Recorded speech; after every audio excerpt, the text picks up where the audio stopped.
Take over, Elon. He gave him and his campaign hundreds of millions to win the election. He gave him a seat at the table. ማሬ በዛ እኔ አላማረኝም አስፈሪው ጸብ ሰቅጣጭ ሚስጥር አወጣ ያዋከቡት ነገር ምዕራፍ አገኝ ፍቅሬ በዛ እኔ አላማረኝም ቁጥር 1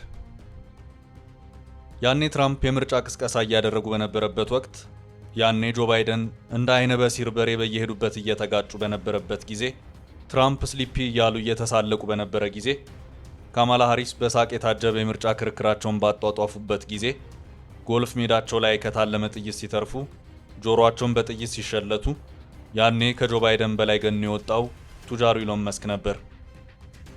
በሀብቱ አሜሪካዊ በዘር ግንዱ አፍሪካዊ የሆነ ኢሎን መስክ ትራምፕ ካልተመረጡ ይህች ሀገር ትፈርሳለች ሲል ብዙዎችን እያስፈራራ ነበር። ትፈርሳለች ወደኛ ሀገር ስናመጣት ነው እንጂ አሜሪካ እንኳን በሰው የምትፈርስ አይደለችም። ምክንያቱም አሜሪካ የሥርዓትና የሕግ እንጂ የሰው ንጉሠ ነገሥት አትቀበልም። ያኔ አሜሪካዊ ቢሊዮነር ኢሎን መስክ በትራምፕ የምርጫ ቅስቀሳ እየተገኘ ሚሊዮን ዶላሮችን በተነ። ለትራምፕ ደጋፊ አርከፈከፈው። ሜክ አሜሪካ ግሬት አጌን ሲል የትራምፕን ንግግር አስተጋባ። ትራምፕ በተገኙበት ሁሉ አብሯቸው ታየ። በቅስቀሳቸው ሁሉ እንደ እንቅልፍ ክኒን ይዘውት ዞሩ። ሞገደኛው ትራምፕ ና እያሉ በየመድረኩ አዘለሉት። Is the only reason we can now send American astronauts into space. Come here. Take over, Elon. Yes. በዚህ ምክንያት የኢሎን መስክ ካምፓኒዎች አክሲዮን ተተኮሰ። ኢሎን ተገዳዳሪዎቻቸውን እርግፍ አድርጎ በ100 ቢሊዮኖች መምራት ጀመረ። ገና ትራምፕ ስልጣን ሳይዙ ኢሎን መስክ ያሰበ የተሳካለት መሰለ። በደስታ አበዱ። ትራምፕ እንደ ሀገራችን ሹፌር ከብዙ ጥይት ተርፈው መንበራቸውን በድል ተቆጣጠሩ። ምርጫውን አሸነፉ። ኢሎን መስክ ነጭ ቤተ መንግስት ውስጥ ያለ ፍተሻ የሚገባ የትራምፕ ቅርብ ወዳጅ ሆነ። የአሜሪካ ሕግና ስርዓት በማይፈቅደው መልኩ ኢሎን ልጁን ጭምር ይዞ ከትልልቅ እንግዶች ጋር መታየት ጀመረ። ጫጫታ ተጀመረ።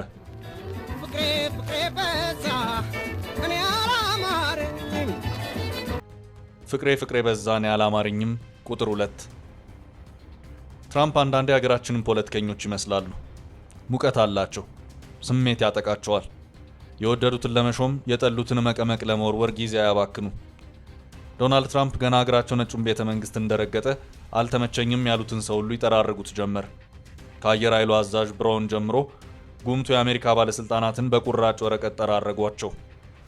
የእኔ ያሏቸውን ሰዎች ደግሞ የሃይማኖት መሪዎችንና ባለሀብትን ጭምር እያመጡ በሹመት አንበሸበሿቸው።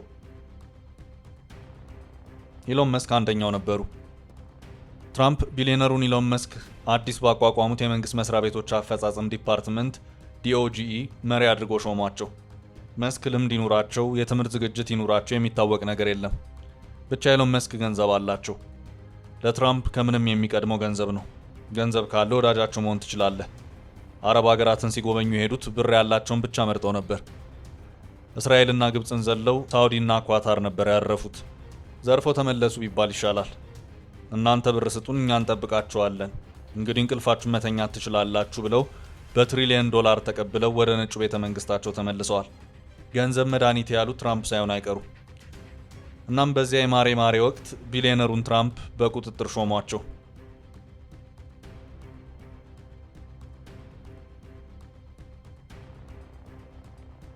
ሹመቱን አስመልክቶ ዶናልድ ትራምፕ ሁለቱ ሰዎች በእኔ አስተዳደር ዘመን የተንዛዛ የመንግስት ቢሮክራሲን የማፈራረስ የበዛ ቁጥጥርንና ለብክነት የሚያጋልጡ ወጪዎችን መቀነስ እንዲሁም የፌዴራል ኤጀንሲዎችን እንደገና በማሻሻል መንገድ ይከፍታሉ ሲሉ ስራቸውን ተናገሩላቸው። ትራምፕ ኢሎን መስክን የሾሙበትን አዲሱን ተቋም የዚህ ዘመን የማንሃታን ፕሮጀክት በማለት አሜሪካ አቶሚክ ቦምብ ለመስራት ከተጠቀመችበት የፕሮጀክት ስም ጋር አነጻጸሩት። ዱባ እንደ መሪው ነውና ኢሎን መስክ ወዲያው ለብክነት ዳርገዋል ያሏቸውን ባለስልጣናት ጠራረጉ። ከፍተኛ ገንዘብም ከብክነት ታደጉ ተባለ። እነ ዩኤስኤድ ጥቅም የላቸውም ተብሎ ታገዱ።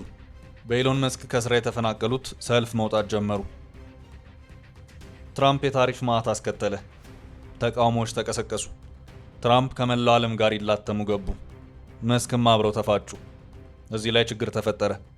በትራምፕ ታሪፍና ሌሎችም እርምጃዎች የተማረረ አሜሪካዊ በኢሎን መስክ ካምፓኒ ምርቶች ላይ ማዕቀብ ጣለ። የኢሎን መስክ አክሲዮን እንደ አምባሰል ተራራ ቁልቁል ተምዘገዘገ። የሁለቱ ጓደኝነትና ፍቅር ቃል ኪዳኑ ገንዘብ ነው። ትራምፕ ከኢሎን መስክ ገንዘብ ይፈልጋሉ። መስክም ከትራምፕ የታክስ እፎይታ አጥብቆ የሚፈልጉት ጉዳይ ነበር። በአጠቃላይ መስክ ሀብቱን የሚጨምርለት የፖሊሲ ውሳኔ ይፈልጋል። ትራምፕ ግን እንደ ባይደን አልሆኑ፣ ቆቅ የሚባሉ ሆነው ተገኙ። በትራምፕ ዘንድ ወዳጅነት፣ እምነት ካለ ገንዘብ ምንም ጠብ የሚል ዋጋ አልነበረውም።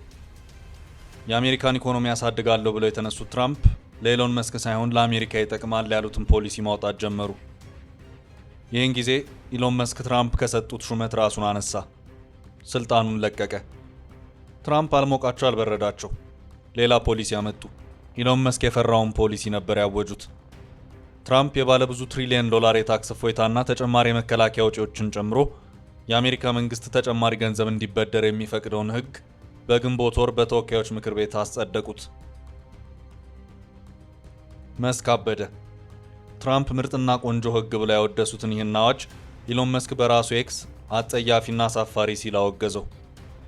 የትራምፕ አዋጅ መንግስታቸው ያለበትን የበጀት ጉድለት በሚቀጥለው ዓመት ወደ 600 ቢሊዮን ዶላር ከፍ የሚያደርግ ነው።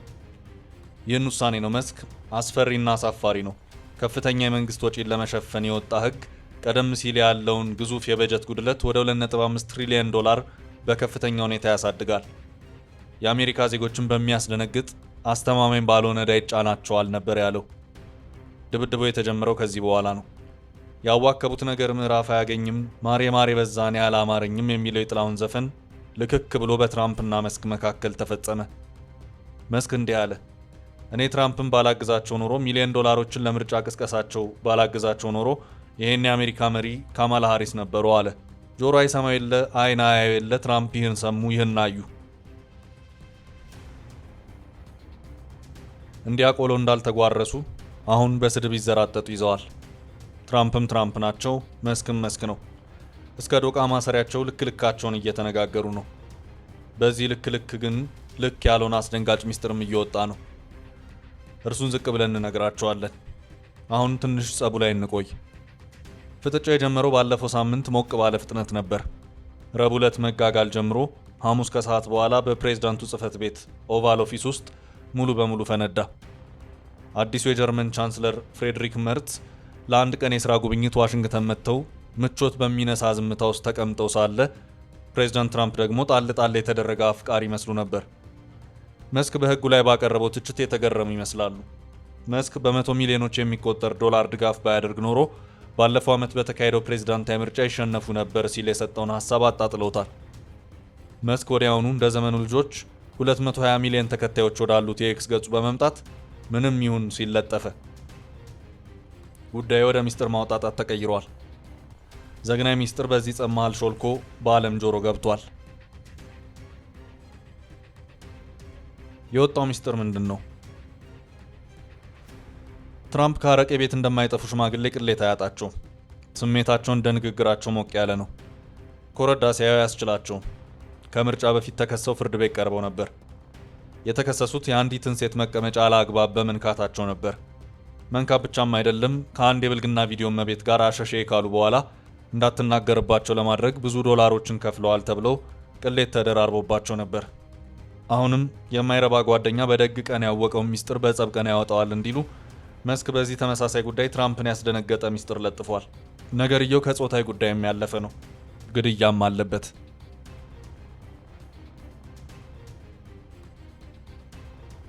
ከዚህ ጀምራ ያለችው የተወሰነች ገለጻ የዋሲውን ተስፋዬ መሆኗን አስቀድመን እንንገራችሁ።